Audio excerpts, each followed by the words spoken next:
Hi everyone. I hope you're all feeling very inspired from that speech from Rachel Rees and others this morning, really setting the tone for what this conference is about. I'm very excited to be, and I'm very pleased to be chairing this panel this morning. It's an issue that is very close to my heart. I was the Metro mayoral candidate in the Tees Valley and developed a manifesto of what power, regeneration and growth would look like at a local area.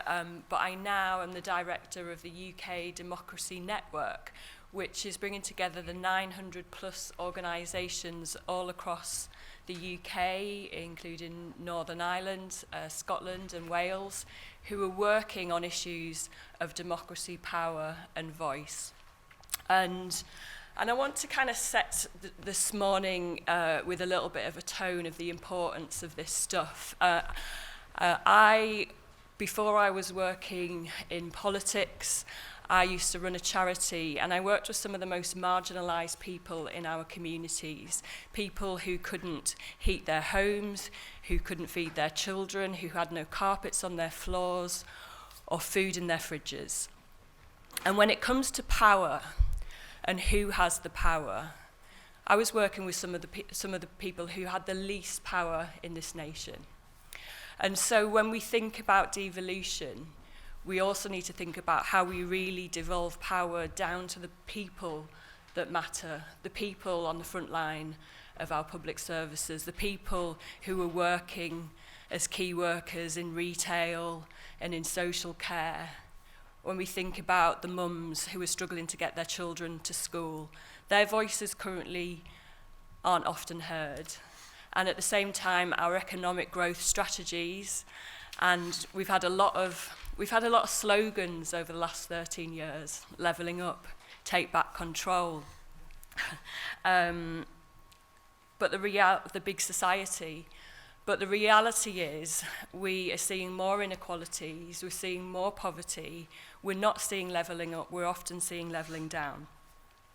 So for Labour and the left to get this right is fundamentally important, because I believe that if we can get power imbalances sorted, if we can change who holds the power in this nation, giving it back to workers on the front line, giving it back to our communities, giving it back to local government leaders, giving it back to the people who understand their communities, then that's the foundation and the bedrock for how we rebuild this nation. We rebuild this nation from the bottom up, is what I believe.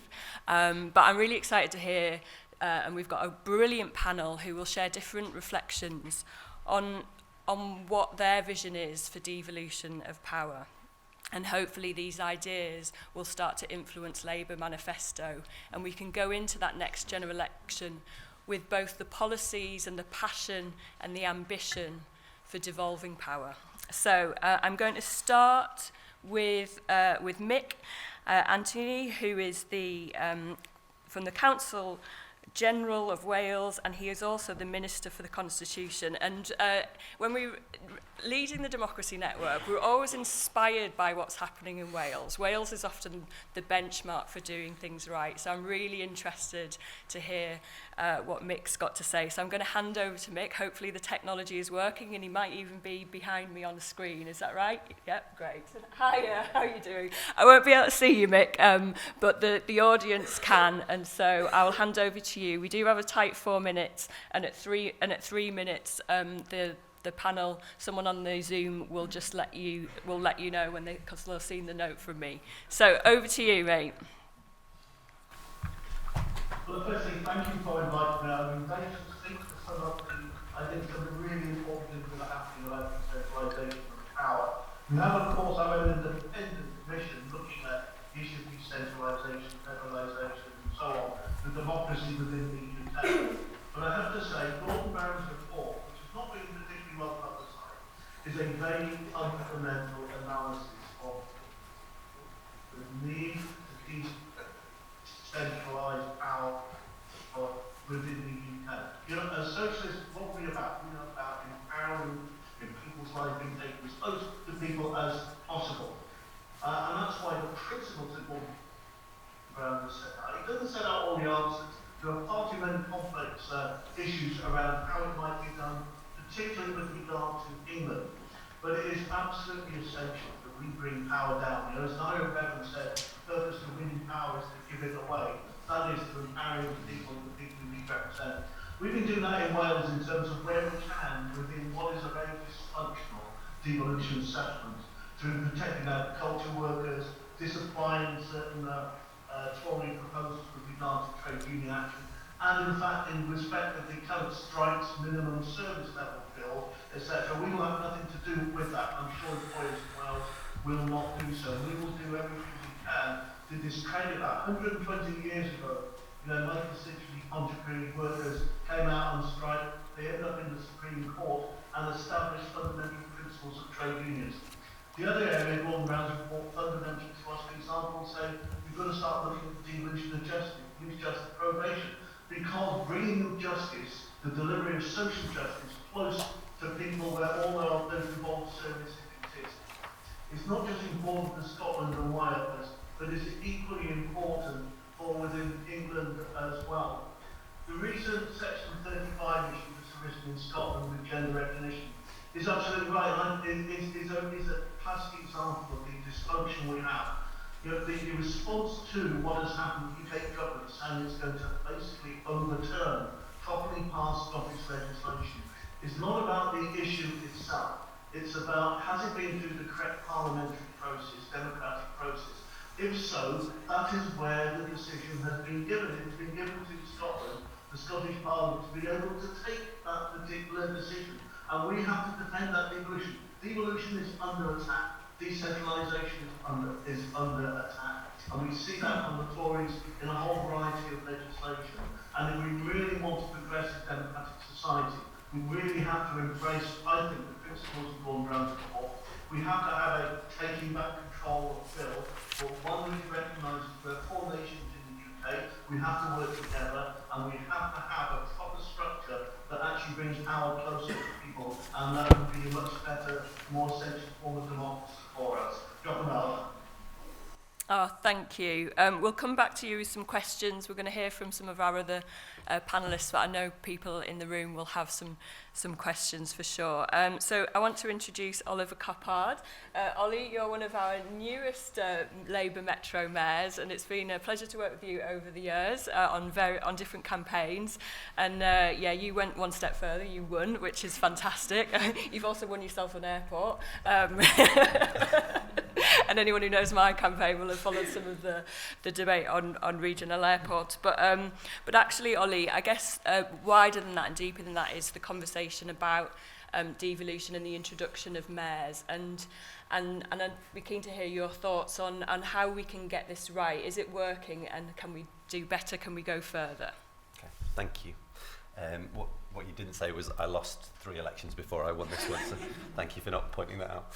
I think the person who writes my notes for these things is getting a bit lazy, because he just put on the top of it, he said at the beginning, insert levelling up gag here, which doesn't really help me very much, but I did see something on Twitter which made me laugh, which said that Rishi Sunak has now paid more in fines to the police than he has given to Doncaster via levelling up,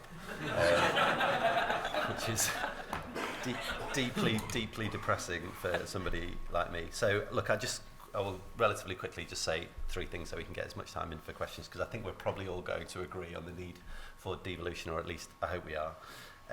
I guess the first thing that I would say is that this is not just a nice thing to have. This is not just a kind of policy agenda that gets tacked onto the end, and when we find some time in the parliamentary calendar we focus on devolution.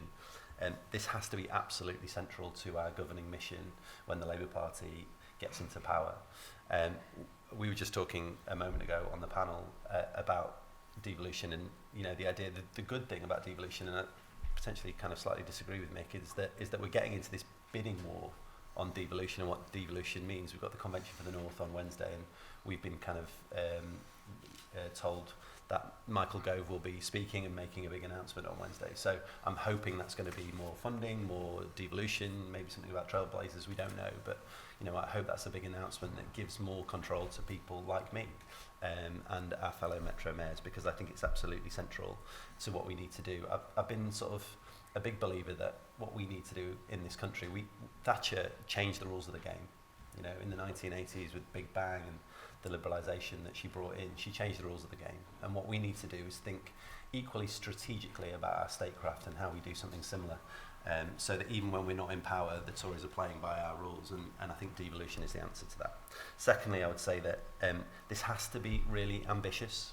It can't be timid, and one of the dangers, I think, is that we get into power, and despite all the talk, what we end up doing is just reverting back to the norm. We listen to the advice of civil servants who will by nature be cautious, and what we don't do is actually advance that big, bold agenda that we know is out there, that Gordon Brown so rightly articulated in his report. So a bold, ambitious agenda, for me, that has to include things like minimum service standards for the North or for our country. You know, you hear the Tories talk about minimum service standards as a way of clamping down on trade unions. For me, that's an opportunity for us to say, right, okay, well, in London, 5% of TfL trains are cancelled. We have, in any given week, about 30 or 40% of our trains cancelled in the North. That can't carry on. We have half the number of oncologists in Yorkshire and the Humber that they do in the South East, and we earn on average about £300 per month less than people who live in the South East. So if we're going to have minimum standards, let's talk about those minimum standards instead. And then thirdly, because I'm getting told that I'm just got a minute left, I would say that we also have to think about devolution as a way to try and create a new form of leadership in this country and a progressive identity for British values. So I think one of the areas in which the Labour Party needs to be stronger, we need to be better, and I'm trying to do this myself and then talk to front benchers about this too, is talking more about pride in our communities and being proud of where we're from. And I think all too often we've ceded that territory to the right, and it becomes this xenophobic, small-minded, little England mentality, and actually what it could and should be is a progressive approach to what it means to be British, to be from Yorkshire, to be from Sheffield, to be from South Yorkshire. You know, all those things are incredibly important, and we can define that in a different way if we get devolution right, and that's got to be an important part of that conversation. Thank you, Ollie, and bang on time again. My panel are doing well. Gary, I want to come to you. You're General Secretary of GMB, 18 months in and doing a fantastic job, may I say. Now, can you tell us a little bit from a trade union perspective what you think the agenda for the left should be in terms of devolution? Well, look, the constitutional debate cannot be one that just excites the political class. I visit workplaces the length and breadth of the UK and Ireland, and wherever I go in the UK, none of my members are saying we want to see more politicians. We want more politicians. They want more nurses and care workers. They want more skilled jobs in the economy. They want a different type of economic settlement. So devolution has to support real change in the economy, economic growth and opportunity, and bring quality jobs to communities across the UK. That's what it has to be about. And I think the challenge and you see resistance, by the way, in the Labour Party to change around the Constitution. This is something that people aren't interested in. I've seen Mandelson's piece in the Times. Whether it floats everybody's boat at the moment, it gets folk excited, might be one thing. But Labour has a choice about either being a transformative government, or we continue with the big and bold politics of the levelling up agenda, the Tommy Cooper economics, Rob Murtney for local government and give you 2 billion instead of 40 in these handouts. Labour is going to be about more stagnation and decline in our communities. And under Labour, and I give great credit actually to a lot of things that were done after post-97, but we did not reverse the decline in a lot of working class communities the length and breadth of this country. And we will either have a situation where we can continue to subvert the national interest and our economic interest to the interests of the City of London, or Labour will do something radically different.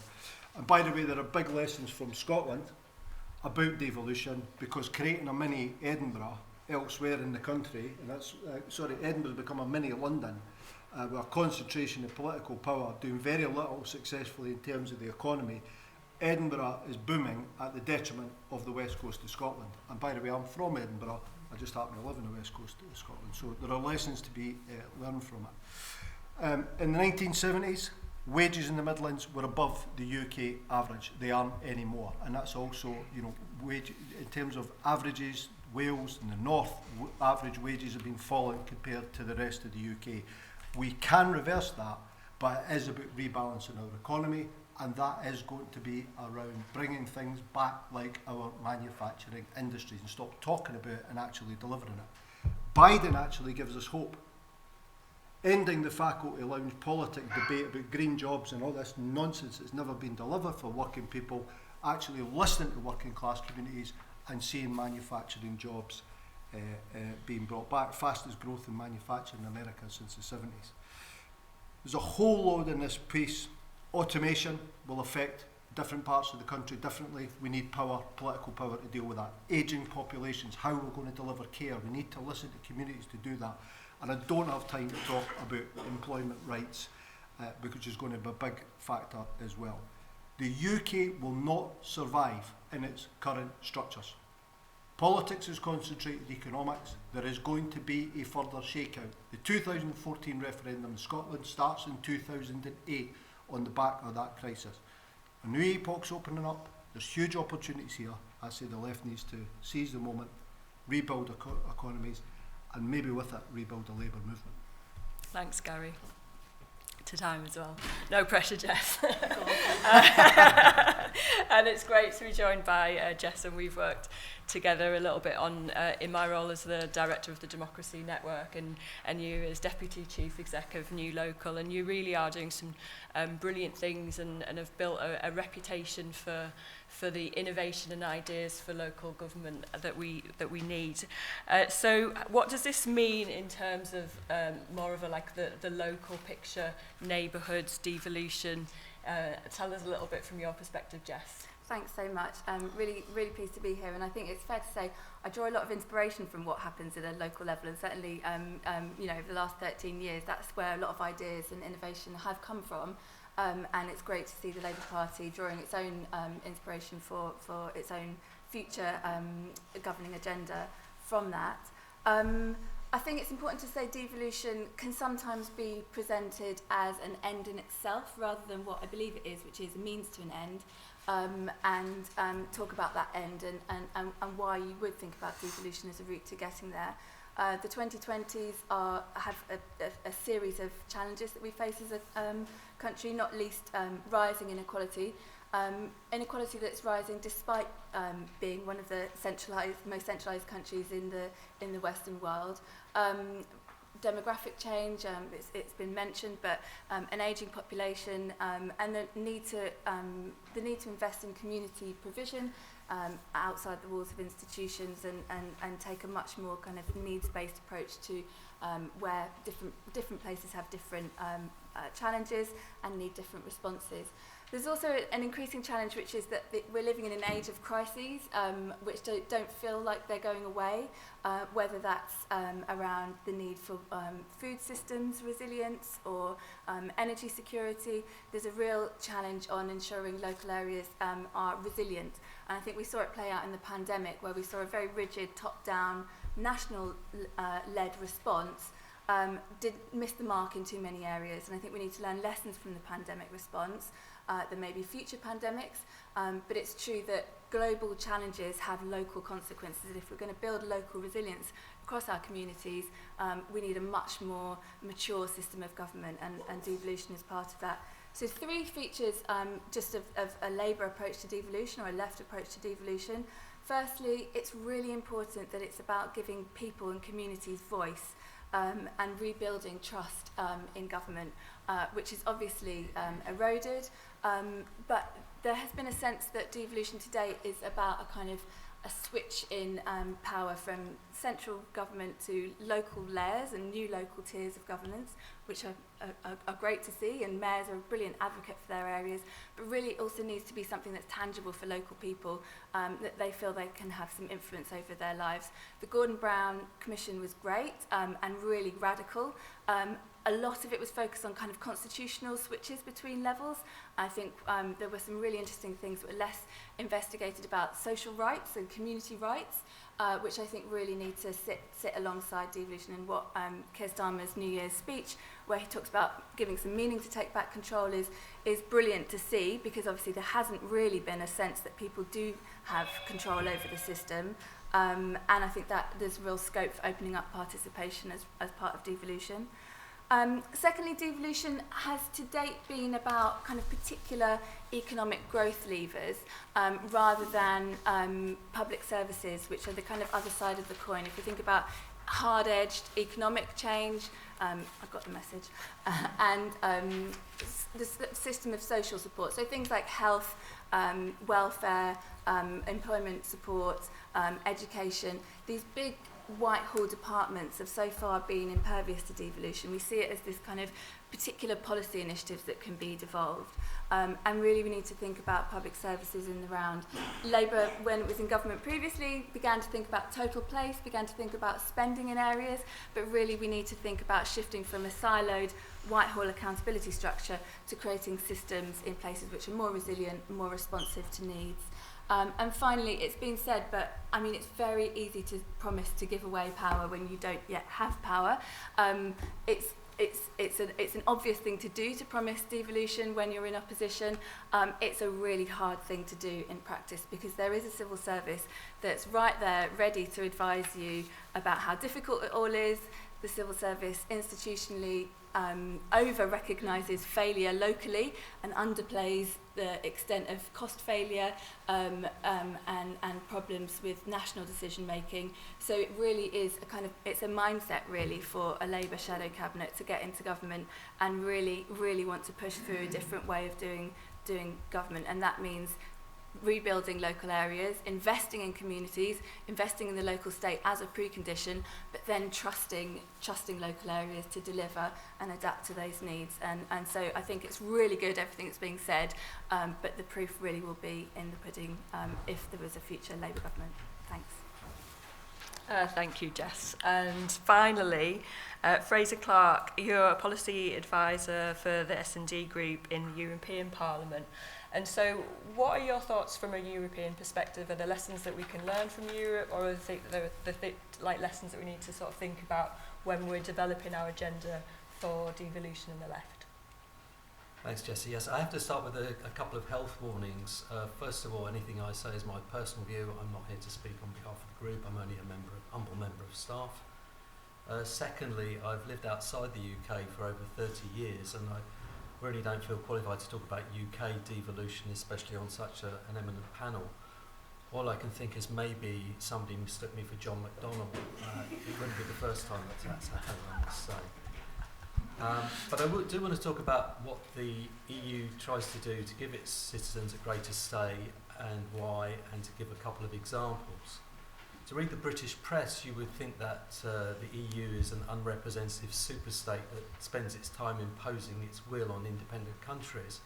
But in fact, the truth is that the principle that decisions should be taken as close as possible to the citizens is there in the very introduction to the EU treaties, which go on to say that the Union acts only within the limits of the competences given to it by the member states, and that then it would only act if that action cannot be sufficiently achieved by the member states, either at central level, and I quote, or at regional and local level.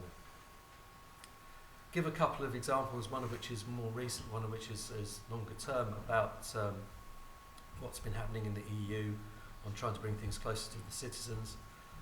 First of all, the recent Conference of the Future of Europe, which I don't think got that much publicity in the EU itself, and I imagine almost none over here. This is something that the S&D Group pushed very strongly for. The aim could be described as trying to take back control from executives to national parliaments and citizens. I'm not sure if that's a slogan which will catch on or not, we'll see. The conference brought together representatives from the European Parliament with the Commission, national parliamentarians from across the EU, national governments, NGOs, trade unions, and representatives of local and regional authorities, but also, very importantly, citizens. There were 800 of them involved in 4 different panels and 108 of them in the plenary of the conference, which is the same number as the national parliamentarians or the MEPs. And the conference came up with a total of some 49 proposals that we would want to see taken forward on everything from health to foreign policy, from social justice to fake news and disinformation. The results are published in this brochure, which probably nobody in this room has seen, I imagine, but it's available online and well worth going through, I think. It's only 100 pages, so not as long as the Gordon Brown Commission report, but certainly contains a lot of useful information about what's happening in the EU and how citizens in particular would like to take things forward. Secondly, to mention the Committee of the Regions, which I should say did not exist when I arrived in Brussels. That brings together regions, counties, provinces and municipalities to give them a say over European policies, for example, the integration of migrants or education, which they're not directly involved in adopting, but which obviously have a direct impact on local authorities, and it's important that their views are taken into consideration. Lastly, I wouldn't be a Eurocrat if I didn't say that there are some decisions that are better taken at international level rather than at local or regional level. You can devolve power up as well as down. Just as I'm near the end of my time, just to say a couple of things. Obviously, on climate change change does not affect one country, it affects everybody, and we need to work together on that. Secondly, on the digital transformation, the European Parliament and particular socialist members have just been involved in adopting a common charger and would it be a good idea for the UK to have a different charger to the rest of Europe, and Europe has decided that, and the UK has not been involved in that decision. Finally, as my 4 minutes are up, just to say from a European point of view, although obviously the UK is no longer in the EU, the Labour Party is very much involved in the Party of European Socialists and works together with us in the group and the Fabians in FEPS, in the Party of European Socialists. And although it's not a very environmentally friendly thing to say, we are keeping an eye on. Thank you. Thank you very much. Thank you, panel. I'm sure there has been plenty of provocation there with some of those ideas, thoughts and inspiration, or challenge as well. Now it's over to you. I'm sure there are people with questions. I'm not sure if we've got a roving mic or we want loud voices. I'll look to the tech team. Yeah, great, thank you.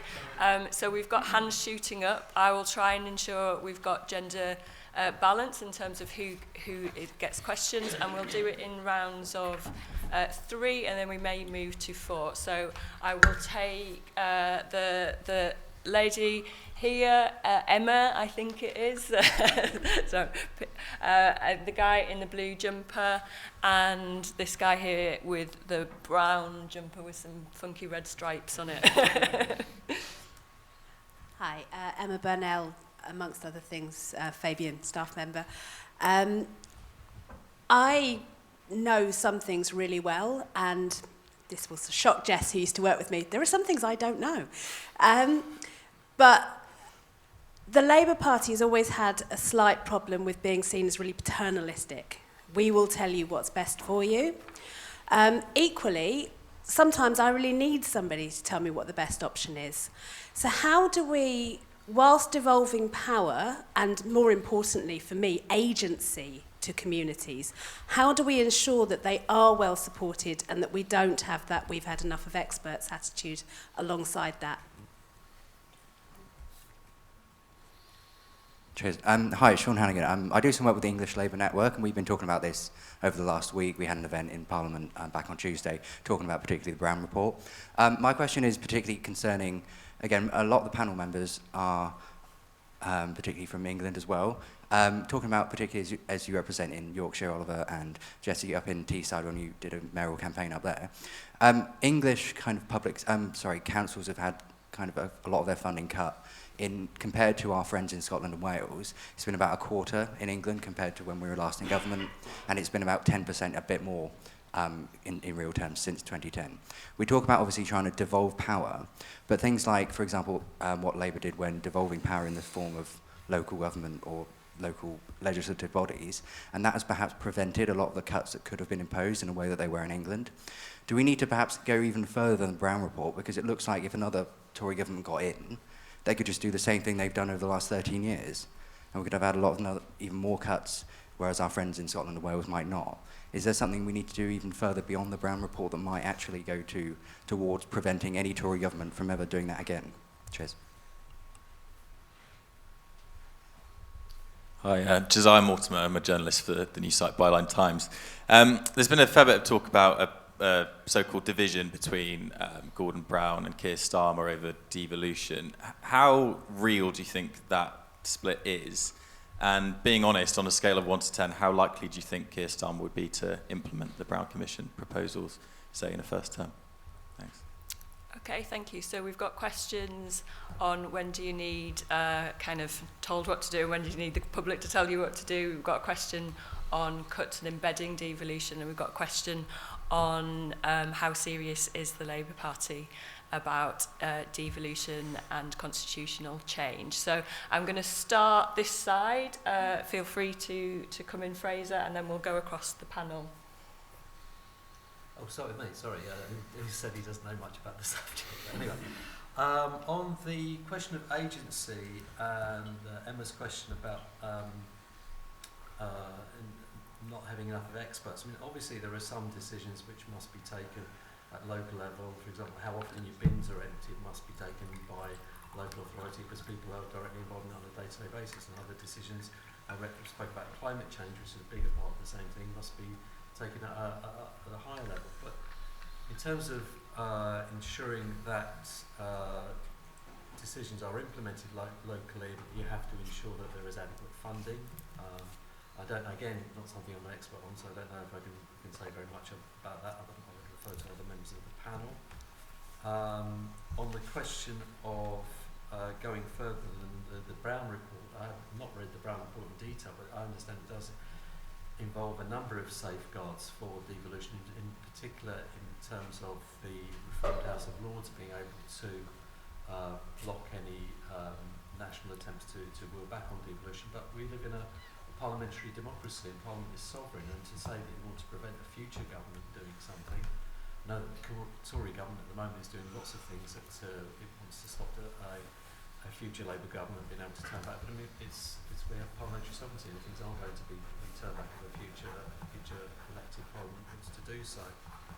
On the question about the Brown Report divisions between Keir and Gordon, there were rumours obviously about before the report came out, but I think that they have to appear to me, again as an outside observer, appear to work very closely on them. And I can't see any reason why Keir would not seek to implement the proposals as Prime Minister. Obviously, we're talking about constitutional issues, and there will be other priorities. But again, one of the key things in the Brown Report is the link between constitutional reform and economic performance. And there's an interest in implementing the reforms as well. So for that reason, thank you. Yes. Thank you. Yeah, Emma's point, you said some really good words, Emma, about agency, and I think that this is what, for me, makes devolution inherently a Labour agenda, because it is about redistributing power and voice, and people who are the most marginalised in society need that voice the most. For me, there's a big part of this, is why I say public service reform needs to be on the agenda just as much. There's some really interesting and important innovations going on, led by often Labour councils, in how public services are working with communities in different ways, are much more asset-based, focusing on people's opportunities rather than their problems or their needs, listening to them, understanding what they need, rather than giving them a kind of pre-prescribed, off-the-shelf public service response. And working in a much more neighbourhood level rather than even a borough-wide level, but working on a state level with particular communities to really address their challenges. And for me, that's a big part of it. So where you could characterise a conservative devolution approach as kind of, big society, retrenching the state and thinking that a volunteer army are going to step into that space unsupported, or communities unsupported are left to take over buildings that the state can't fund anymore. It's actually about public service workers working in very different ways. There's absolutely a reoriented need for the state and the skill set that public sector workers have, particularly those in kind of the relational people-facing services who are dealing with people-facing marginalisation. So I think there's a really important backdrop to this, which is about the diminishing returns of a top-down paternalist, Whitehall knows best mentality, but it's not even a town hall knows best mentality. It is working with people in different ways. Just on the question about the second question, I think that's a really good question for any Labour policy in this area. And the kind of success of a policy, how can it not be removed by a future government that would have a different agenda? And in the area of devolution, I'd identify the RDAs that were under the last Labour government that literally got dismantled in the early days of the coalition government without a squeak from anyone. Literally no one noticed. And then you have mayors, for example, now, and combined authorities, which I don't think anyone thinks are going to be dismantled if a Labour government comes in. And the key difference for me is the democratic element. People have buy-in people are given a voice, and people are given the opportunity to vote for mayors. They're democratic institutions. So there'll be a very hard element of our governance landscape to remove. And I think it's a good test for anything in the future. What can be removed? The NHS and things like this can't be removed by a Conservative government. Things like Sure Start and other things did. So I think it's a really good test. And for me, that public legitimacy is absolutely key, and public buy-in. I wouldn't be able to comment on any split between Brown and Starmer. I think that obviously the role of the Commission was to think big and think outside the box, and it's brilliant that it's been radical. But I do know that Keir Starmer's developed really good working relationships with local government and has developed a really good kind of mature approach to understanding and listening and being a partnership of equals with Labour and local government. So I think that's a really important thing to have done in opposition, and I expect it to carry on if there was a future Labour government. And that's part of that kind of mature working relationship, that in a mature governance system you need that feedback loop. So Emma, on your point, first of all, I think you point to something really important, which is this idea actually that devolution done badly can remove agency rather than increase agency in local communities. It's something we don't talk about often enough. So I think the point is a really valid one. My response to that in South Yorkshire is that the way that we've tried to solve this problem, governments of all stripes, is by offering up things like, for instance, local area committees or forums, right? So you essentially give a local community, often at ward level, £5, £10, £15,000 in order to do things. Now, £5, £10, £15,000 in a community is, not enough money to fundamentally change how a community works. The people that turn up at those meetings, with all due respect to those people, because they care passionately about their local community, are not always the people that are necessarily furthest away from power right now, and it doesn't necessarily improve decision making in that sense. So I think we've got to kind of guard against the idea that kind of just continually handing down money and power to smaller and smaller groups of people is the way in which we should do devolution. I think there is an appropriate level at which devolution works best, and I would personally argue, perhaps unsurprisingly, that mayors represent a good level at which to do that sort of thing. The way that we've then approached that in South Yorkshire is to say, okay, well, therefore you need to have a different type of politics when devolution happens. It can't be, Gary made this point earlier, I think very well, about Edinburgh. You can't simply replicate a London-style trickle-down system nationally in a regional area whereby Sheffield in South Yorkshire's instance, Manchester in Greater Manchester's instance, or Edinburgh in Scotland's instance, becomes the centre of power and everything trickles down from there, and you just replicate the problem. So it's got to be more participative forms of democracy that mayors can then put in place, and that's what we're doing in South Yorkshire with the Citizens' Assembly, on climate in particular. On the point, it's already been well made, I think, so I won't sort of harp on about it really, but actually I think it's not just about devolving power, it's also about devolving control, and control over things like tax and spend are increasingly an important part of that conversation. We are the most centralised country in Western Europe when it comes to things like fiscal devolution, and we need to think about how we devolve those powers so that it can't be simply taken back at a whim.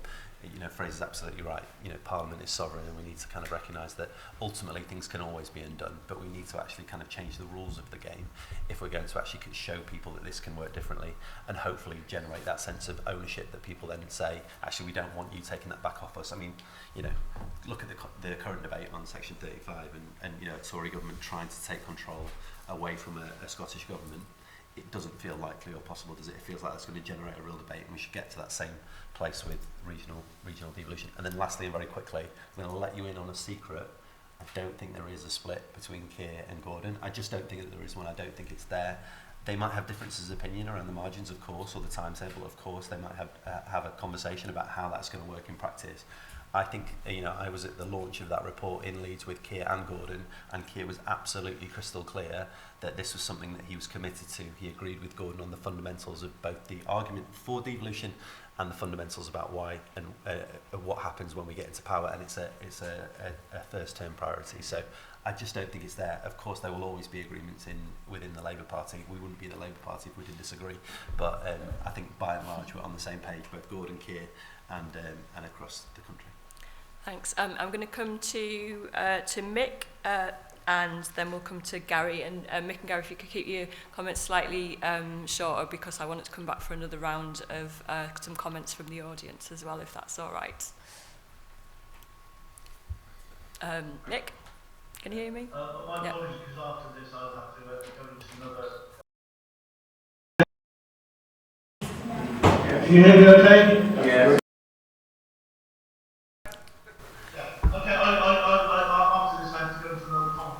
My last contribution. I wanted to pick up something that was really important to what Gary said, and that is there has to be an understanding of the importance of these constitutional issues. You know, you get the column A, well, you know, you're on the doorstep of my country doing where we've been living for the last few years. You know, we've got Brexit, the Bill of Rights, the Northern Ireland Protocol, the Trade and Cooperation Agreement, retained EU law, etc.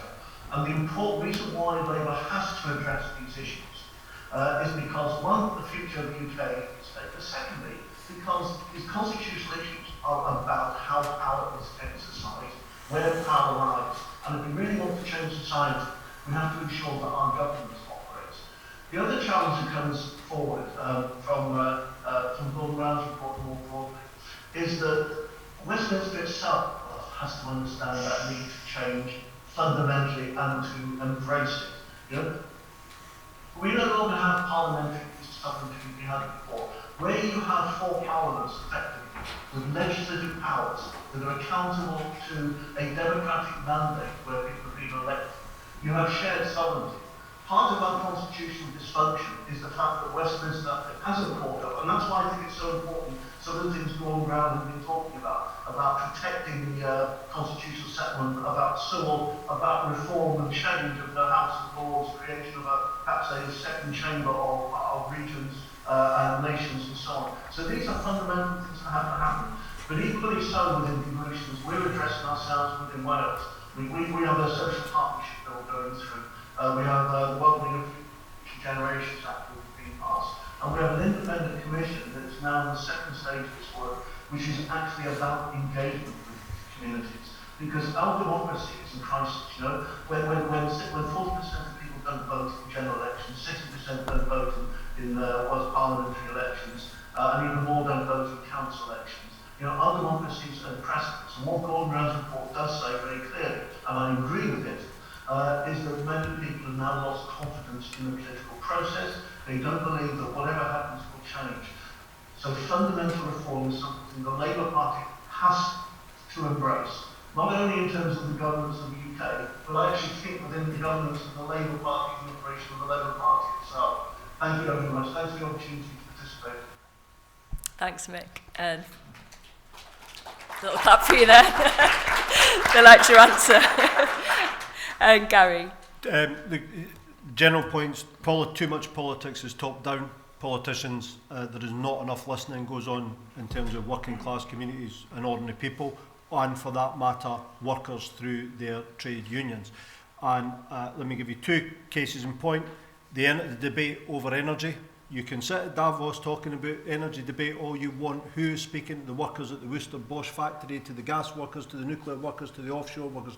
Who is actually listening to workers and communities in those debates? Who is speaking to the people in Aberdeen? Who is listening to the communities in the northeast of England, many thousands of whom work in the offshore oil and gas sectors? Who's talking to the communities in the chemical sector who are dependent on energy or energy-intensive users in manufacturing? And trade unions have a vital part in terms of bringing that voice in the party. I think is starting to appreciate that.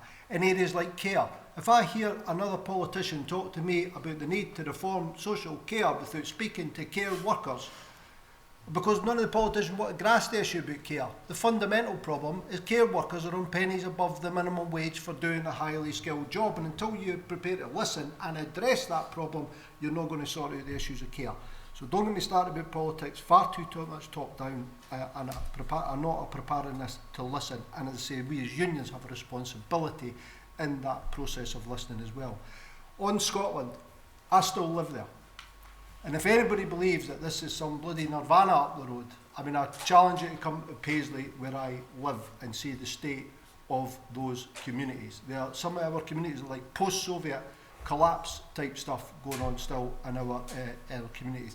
And public services are getting hammered in Scotland, and it will get worse. And let's not forget the SNP froze council tax for 10 years to the benefits of the middle classes and to the detriment of working class communities as well.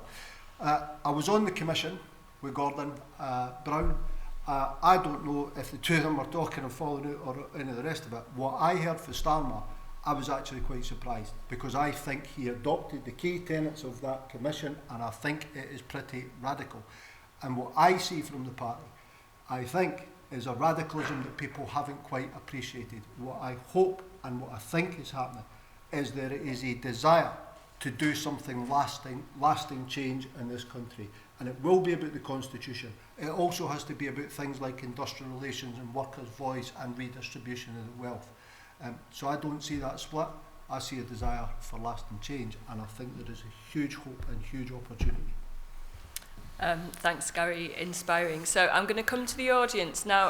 What I'm going to do is I'm going to invite comments over questions, because our panelists won't be able to respond to every question. So if you as an audience have very short reflections and comments, then our panelists will respond to that in their summing up speeches. So I'm going to look for a gender balance. So there is a lady here in the blue jacket. There's a lady here in the purple shirt.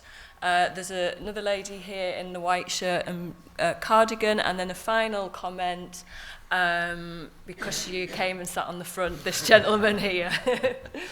Thank you, I'm Claire Ward, and I'd like to pick up on Gary's last point about trade union representation, particularly employees in the devolution process. And if we look at the devolution deals that have been done to date, they are a huge part of that is the role of businesses in the private sector through the LEPs, which of course is important as we're looking to bring growth in. But how do we make sure that a future Labour government, but also our Labour mayors, and maybe Oliver will come to that in his response, guarantees that the employees on the ground are part of the social partnership that we need in order to be able to build some of these changes and the manufacturing opportunities, for example, that we can see in these local communities. And trade unions and employee representatives through those trade unions are a key part of that.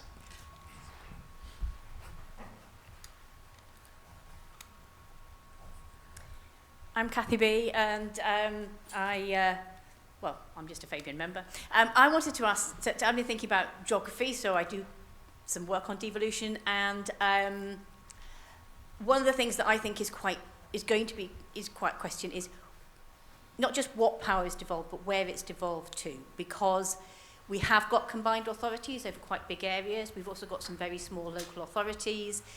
it makes a big difference on some things like transport as the area over which you have influence and power as to the amount of difference that you can make.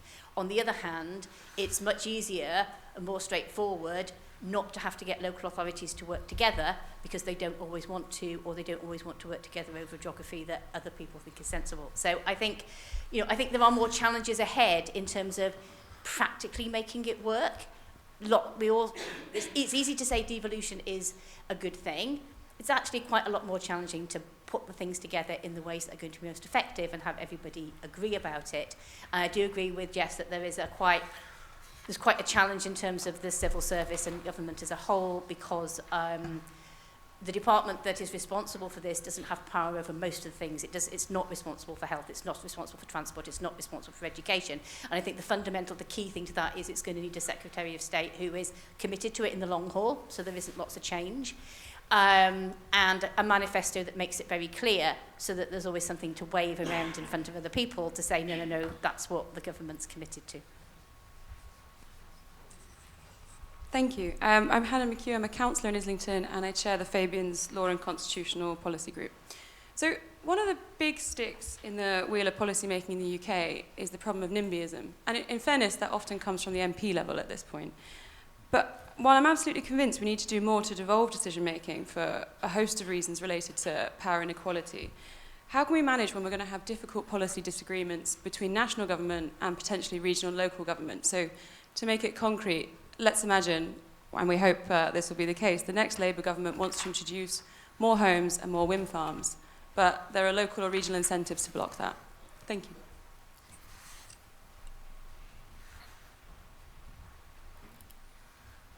George Perrotts, Executive of the Society of Labour Lawyers and also of the Fabian Constitutional Group. There's been a bit of discussion about entrenchment, or to put more in less formal language, just making the settlement stick. There seem to me to be, very briefly, 5 elements to that. One is the devolved bodies have to be democratic, a point that Jessica made, but that, as we know, doesn't stop power being centralised. Look at the old GLC of the 1980s and the constant chipping away of local government powers over the years. You can do it legally, some attempts have been made to do that for Scotland and Wales, but any legal constraint is, in our system, always overridable by Parliament, and again, it can be chipped away. Look at Scotland and Wales. You can have an institutional check, and this is one of the great innovations of the Brown Report, is to think of the upper house as an institutional check with powers to stop the House of Commons and the government that inevitably controls it from taking power away from local government. That needs working up. Particularly what needs working up is the relationship between the upper house and local government, because the Brown Report leaves it so open as to how the upper house is going to be chosen. You could look at models, as they have in different ways in France and Germany, where both their upper houses are strongly linked to local government in different ways. There's also a financial element, a point that Oliver touched on is really important. If local government, devolved government, is to work in the long run, it has to have a sustainable tax base, independent of Westminster, that works as a local tax, and it's much more difficult for the Treasury to interfere with, because the greatest enemy of devolution in Whitehall is the Treasury. And you've got to have a sensible tax base. Something like a better property tax base, that would be a good start. You probably need something else. And you also need a robust mechanism to equalise, because, of course, different local authorities have very, very different tax bases. Finally, you need a cultural element. If you look particularly at Germany, there is a culture of cooperation between different levels of local and national government. Again, the Brown Report has quite a lot to say about how you do that legally, but it's quite difficult legally to force people to cooperate. That's not something the law is very good at doing. It also needs a change. And just as a final thing, as a member of the Labour campaign for electoral reform, one of the ways of encouraging a more cooperative culture is to have a better electoral system, both locally and nationally. Thank you very much. Okay, so we're going to hear from our panellists who will each give 1 or 2 minutes summarisation of either what they've listened to, a response to today, or some thoughts to leave us with. So I'm going to start this time with Jess, and then we'll go Fraser, then we'll go to Gary, and then we'll end with Oliver. Oh, there's too much to respond to, but brilliant contributions, and I kind of agree with everything that's raised. There's so many dimensions to this. It is a governance agenda. It's not just a policy that sits under DLUC or whatever it will be called now that we can't say levelling up anymore. There is a point about it being a principle of government, which means you can't have this kind of hodgepodge where some places have strategic sub-regional tiers of combined authorities and mayors and some places don't.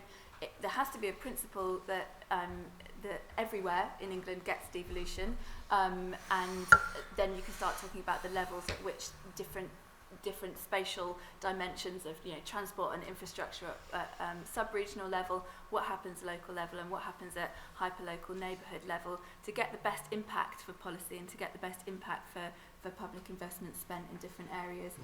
So it really is about creating much more of a kind of place-based approach, absolutely about the fiscal incentives. A precondition to this is a well-funded local level, but that also has to involve in the future more questions about self-sufficiency and the ability to generate local revenue, and that's part of that question about building up local resilience and being impervious to changes in the future.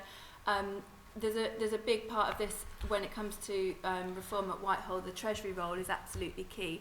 Currently the Treasury is set up to control costs and reinforce silos between government departments.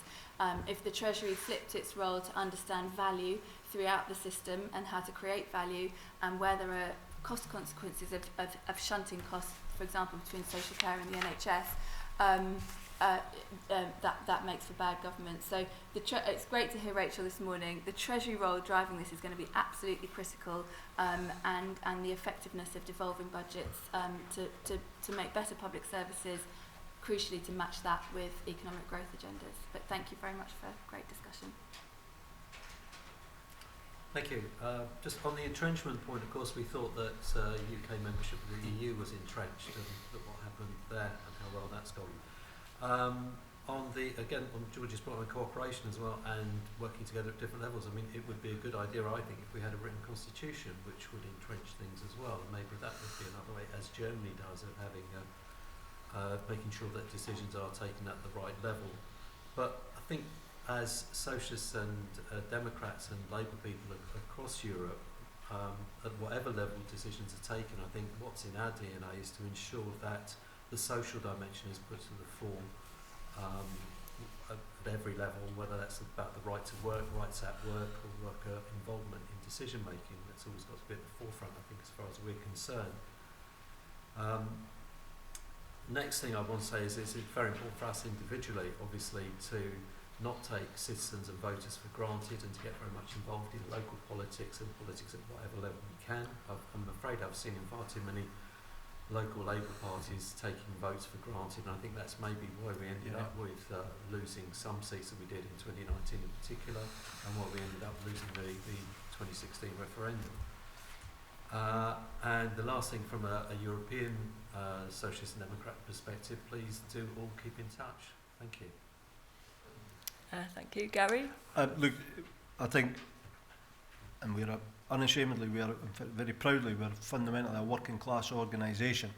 Working class people have been disempowered, they've been disempowered or feel disempowered in politics, they've been disempowered in many of their economies, and with that they're disempowered in workplaces, which is linked to trade union and collective bargaining decline, and these are things we're going to have to address another day if we're serious about redistribution, power, wealth, and giving people voice.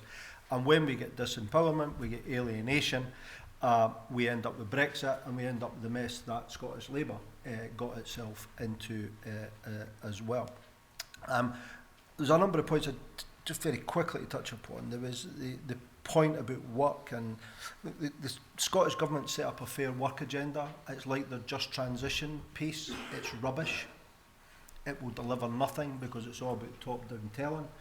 I think in terms of Wales, from my time there, it's of far more interest in what's happening in Wales. And when you talk to ministers in Wales who are exercising real power, not just pretending they're in power, they are prepared to listen. And the social agenda, they are trying to do something. The economic opportunity in Scotland has been squandered by the Scottish Government. They've absolutely failed in the economy. I think if Wales, places like Wales had more power, I think there would be social benefits, economic benefits and trade union benefits would be far greater as well. And I'll finish on the NIMBYism point. Sizewell nuclear power station has to happen. There will be opposition from the third homers and all the rest of those lot up there on the coast, but working class communities will benefit and will welcome the jobs. Hinkley Point is the biggest construction site in Europe, highly skilled, unionised jobs. Go and talk to that community. It has been a huge revival. The problem with things like the renewables industry, of course, they bring all the stuff in for China, and communities, therefore there will be tension over wind farms because people know there is no economic benefit from it. They're getting higher bills, no jobs, and something that they would see blighting the landscape. Maybe if we created real jobs and we could feel that benefit in terms of work and opportunity in communities, we'd have less resistance.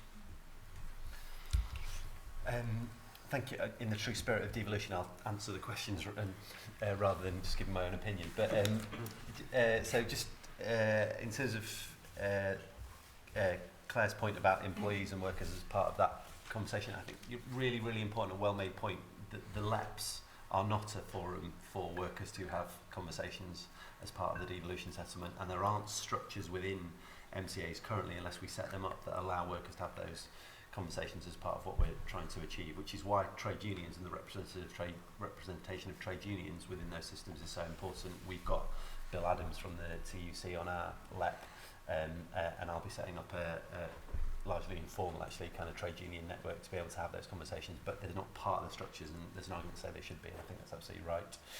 And then Helen's point around NIMBYism, I probably have a slightly different interpretation, which is that, from my perspective, the way that looks, and obviously not in Parliament, is that actually a lot of the house building agenda, for instance, is held back by a small number of Tory MPs who, for their own reasons, don't want to see more houses built. That's not about what the community wants, that's about what the Tory MP wants, and I'm not sure that's quite the same thing. So Gary's point, I think, is a well-made one, that actually when communities see the benefit from the things that are being proposed, they actually are more likely to support them. And the benefit of devolution, in my view, is that we're closer to our communities and can take better decisions, which we know will have the support of those people that live in our areas.